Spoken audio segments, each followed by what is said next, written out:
pre-calc students. The last thing we're going to look at are applications of right triangle trig. There's two terms you got to know. The first is the angle of elevation.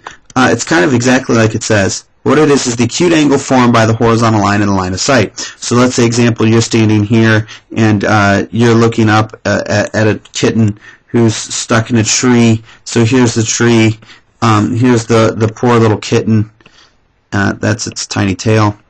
The angle of elevation would be, if you were to take a line, draw a line, a horizontal line, straight across, your angle of elevation would be this angle theta that it takes for you to tilt your head up to look at the cat. Similarly, the angle of depression is likewise defined, but the line of sight is, so it's exactly the same as the angle of elevation. The only difference is, instead of looking up, you're rotating down. This is an example from your book. I thought it was particularly hilarious, maybe because the guy just got laser in eyesight. But it's taking this horizontal line, and he's rotating down to the line of sight, what they're actually looking at. That's your angle of depression. You can use these to find some basic problems. For example, you're trying to estimate the height of a sculpture. So here's you.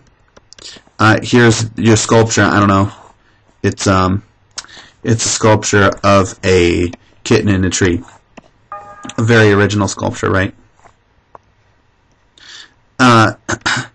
You're trying to elevate what that is. You're standing 5 feet away. And what it's saying is, you can see the top of the sculpture with an angle of elevation of 79 degrees. Now, this is very poorly drawn, but this angle that you would have to elevate your head, you tilt your head to, is 79 degrees. Now, we know this horizontal distance is also going to be 5, so I'm just going to kind of transfer it up. And it's asking, how tall is this sculpture? This is kind of a poorly worded question, because how tall the sculpture is kind of depending on your height. So I'm the one answering the question, so I'm going to say I'm 6 feet tall, this person's 6 feet tall. So, but what we need to find, if we call this thing h, that's going to be the height of from where I'm looking straight up to the top of that cat. So when we look at this, we can assume that this is a right triangle. We assume the sculpture is not slanting too much.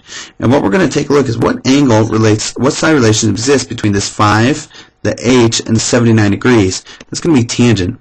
The tangent of 79 degrees will equal the opposite height over 5. In other words, the height will equal 5 times the tangent of 79 degrees. We can type that into our calculator in order to help us figure it out. Here, my calculator is in a mode of degrees, so don't get anything goofy. And I'm going to hit 5 times the tangent of 79 degrees.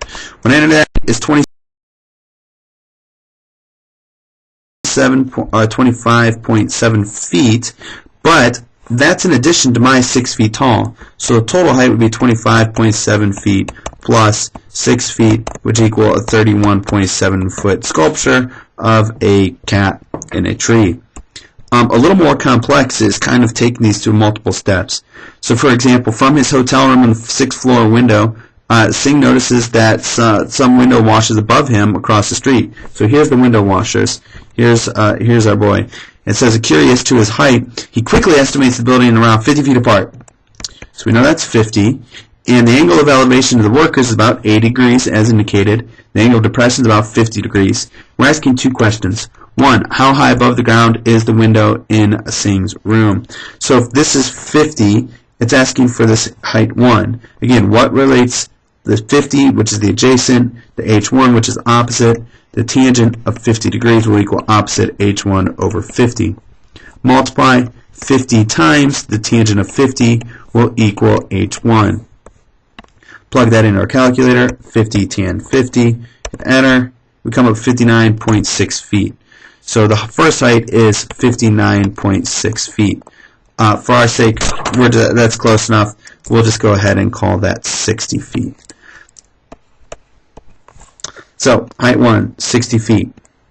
Now the second question is saying how high above the ground. Well, we don't really know how high above the ground based on current information, but if we get this second height, we'll know the total height above.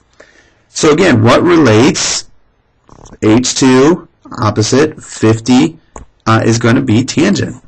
So the h2 will be the tangent of 80 degrees equals the opposite h2 over the adjacent 50. So 50 times the tangent of 80 will equal h2. H2 will equal 50 tangent 80, enter, 283 feet. We'll round that off to 284. 284 feet. So their total height up would be 284 feet plus 60 feet, which gives us a grand total of 300